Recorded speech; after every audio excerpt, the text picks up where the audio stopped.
Shalom, salam sejahtera bagi kita semua. Selamat siang anak-anak. Dan apa kabarnya siang hari ini anak-anak? Semoga semuanya dalam keadaan sehat. Anak-anak ibu semua masih semangat belajar? Oke, jika semuanya masih semangat belajar, pertemuan kali ini kita akan mempelajari pelajaran TIK. Nah, untuk itu anak-anak ibu disiapkan alat perlengkapan belajarnya. Jika semuanya sudah disiapkan, ayo kita belajar anak-anak. Nah, anak-anak ibu, di pertemuan ini kita akan belajar tentang mengenal Microsoft Excel. Microsoft Excel. Nah, belajar tentang Microsoft Excel, apakah anak-anak ibu sudah pernah dengar tentang Microsoft Excel ini? Oke, jika anak-anak ibu sudah pernah mengenal tentang Microsoft Excel ini adalah program pengolah angka, yaitu Microsoft adalah program pengolah angka. Nah, salah satu keunggulan Microsoft Excel adalah kelengkapan fitur rumus dan fungsi. Rumus atau formula dan fungsi tersebut digunakan untuk mempermudah kita dalam mengerjakan beragam proses perhitungan dan pengolah data di Microsoft Excel. Rumus dan fungsi dapat digunakan untuk melakukan perhitungan dari yang sederhana sampai yang rumit. Nah, anak-anak, kita mengenal dulu tentang Microsoft Excel. Kemudian jika anak-anak membuka Microsoft Excel, maka tampilannya seperti ini anak-anak. Nah, Microsoft yang ibu buka ini, yang ibu punya itu Microsoft Excel 2013. Jika anak-anak mempunyai Microsoft Excel yang lain selain dari Microsoft Excel 2013, mungkin tampilannya akan berbeda, namun fungsi dan tujuannya tetap sama anak-anak. Nah, jadi seperti ini tampilan Microsoft Excel anak-anak pada saat kita buka. Yang pertama, kita mulai dari atas ini. Jadi ini adalah book 1 Excel. Nah, ini adalah nama untitelnya sebelum kita simpan file Excel kita. Nah, anak-anak, di sini ada tombol menu, file, home, insert, backlayer, formula, data, review, view, dan developer. Nah, di dalam menu ini masing-masing mempunyai fungsinya. Nah, untuk fungsinya hampir sama dengan Microsoft Word, seperti keyboard, font, alignment, number, style, dan editing. Dan begitu pun juga dengan insert, ada tabelnya, bagaimana cara memasukkan gambar, icon, grafik, dan sebagainya anak-anak. Dan selanjutnya untuk backlayer, ini ada ukuran marginnya, yaitu untuk batasan teksnya, dan juga ada orientation, yaitu untuk bentuk ukuran kertasnya, apakah for text atau landscape. Nah, begitupun juga anak-anak dengan ukuran size-nya hampir sama dengan di Microsoft Word. Dan di sini ada print area anak-anak untuk kolom print area.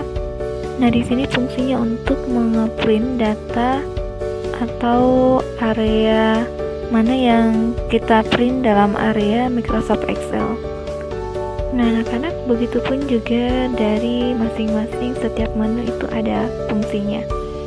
Jadi tampilan menunya ini anak-anak hampir sama dengan di Microsoft Word, tapi ada sedikit perbedaan, dan juga fungsinya tetap sama anak-anak. Nah, selanjutnya anak-anak, pada tampilan ini, jadi dalam Microsoft Excel ini terdiri dari kolom dan baris. Nah, di mana kolom ini ditandai dengan kolom A, B, C, dan seterusnya. Begitupun pula dengan baris ditandai dengan 1, 2, 3, dan seterusnya. Nah, jika ada bertanya, berapa jumlah kolom dan baris dalam Excel? Jika anak-anak belum tahu, nah seperti ini caranya anak-anak untuk mengetahui jumlah kolom dan baris dalam Excel. Nah, caranya itu anak-anak pada menu keyboard. Nah, anak-anak menekan tombol kontrol dan tombol arah panah ke kanan. Maka tampilannya seperti ini anak-anak. Jadi batas kolom pada Microsoft Excel itu adalah sampai kelipatan XFD. Selanjutnya, cara mengetahui jumlah baris pada Microsoft Excel. Nah, perhatikan di keyboard anak-anak dengan caranya menekan tombol Ctrl, kemudian tanda panah ke bawah.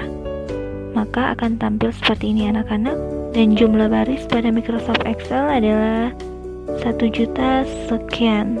Nah, itu adalah jumlah dari baris Microsoft Excel anak-anak. Nah, apakah anak-anak ibu sampai di sini sudah mengerti? Oke, jika sudah dipahami, selanjutnya anak-anak untuk kembali ke tampilan awal atau baris pertama dan kolom yang pertama, yaitu dengan menekan tombol Ctrl arah panah ke atas. Nah, akan kembali ke kolom pertama dan baris pertama. Nah, selanjutnya anak-anak dalam Microsoft Excel ada yang dinamakan dengan sel.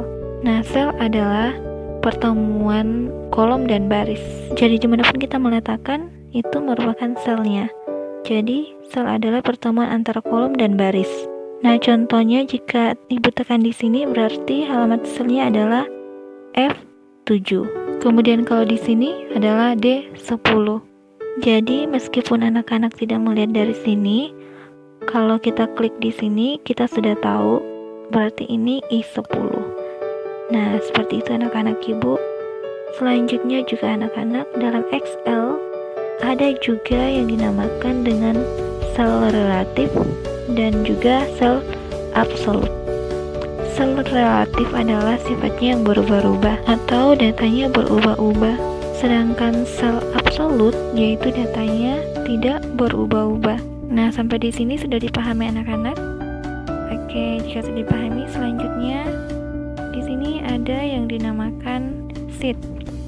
Nah, sheet ini hampir sama dengan bagian.